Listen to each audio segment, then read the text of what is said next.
বর্তমান দুর্নীতিগ্রস্ত ও মেধাহীন রাজনৈতিক পরিবেশে এক দুর্লভ ব্যক্তিত্ব মাওলানা মুহাম্মদ মামুনুল হক। একদিকে দীর্ঘ ৩১ বছর বুখারী শরীফের মুহাদ্দিস, অন্যদিকে বিশ্ববিদ্যালয়ের ইকোনমিক্সের শিক্ষক। আধুনিক ও দ্বীনি শিক্ষার এমন শ্রেষ্ঠত্ব তাকে নিয়ে গেছে অনন্য উচ্চতায়।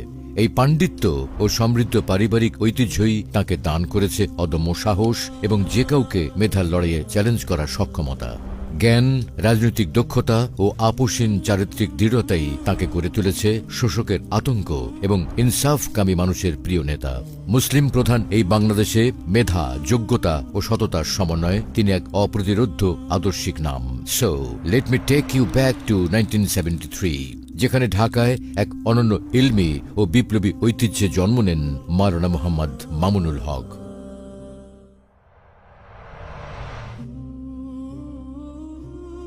জন্ম ও বেড়ে ওঠা এমন এক পরিবারে জ্ঞান ও যোগ্যতা সেখানে বংশগত ঐতিহ্য। পিতা শাইখুল হাদিস আল্লামা আজিজুল হক রহমতুল্লাহি আলাইহি ছিলেন বিশ্ববরেণ্য মুহাদ্দিস, বুখারী শরীফের প্রথম বাংলা অনুবাদক এবং ঢাকা বিশ্ববিদ্যালয়ের ভিজিটিং প্রফেসর।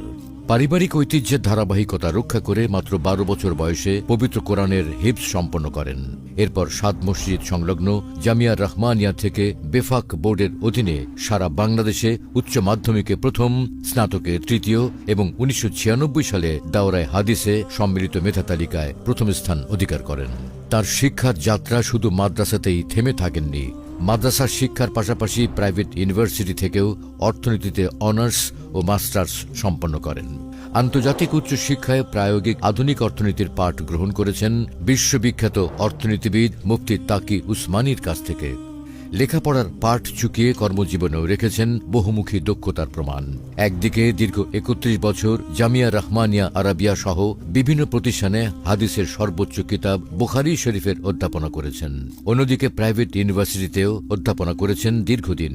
সম্পাদনা করেছেন ম্যাগাজিন, রচনা করেছেন বহু গ্রন্থ, প্রতিষ্ঠা করেছেন কিছু ব্যতিক্রমধর্মী শিক্ষা ও সেবামূলক প্রতিষ্ঠান।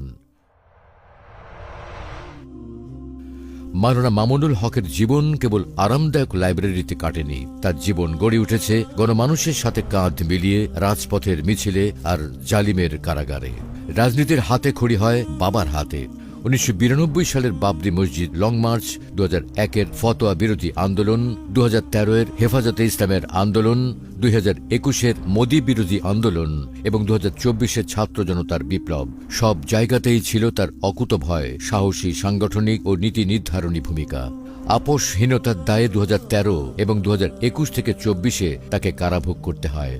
বাবরি মসজিদ ভাঙার প্রতিবাদে বাবরি মসজিদ প্রতিষ্ঠা, রাজপথে বুখারীর দর্স, ২০২৪-এ ছাত্র জনতার বিপ্লবে লাশ নিয়ে মিছিলের ঘোষণা, এসব সাম্প্রতিক কর্মসূচি তার রাজনৈতিক বিচক্ষণতা ও প্রভাবের উদাহরণ। বর্তমানে তিনি দায়িত্ব পালন করছেন বাংলাদেশ খেলাফত মজলিসের আমির হিসেবে এবং ২০২০ সাল থেকে হেফাজতে ইসলাম বাংলাদেশের যুগ্ম মহাসচিব হিসেবে দায়িত্ব পালন করছেন। অধ্যাপনা ও রাজনীতির পাশাপাশি তিনি একজন দরদী সমাজসেবক। রোহিঙ্গা সংকট থেকে শুরু করে ভয়াবহ বন্যায় আর্তমানবতার সেবায় তিনি সবসময় অগ্রণী। শাপলা স্মৃতি সংসদ প্রতিষ্ঠার মাধ্যমে শহীদ পরিবারগুলোর পাশে দাঁড়িয়েছেন দায়িত্বশীল অভিভাবকের মতো। ধর্ম, বর্ণ নির্বিশেষে ইনসাফ ভিত্তিক সমাজ প্রতিষ্ঠায় তার লক্ষ্য।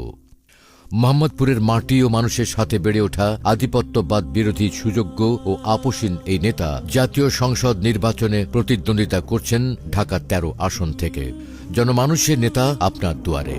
সন্ত্রাস আর চাঁদাবাজি মুক্ত ইনসাফপূর্ণ মোহাম্মদপুর গড়ার সিদ্ধান্ত নেওয়ার সময় এখন আপনার।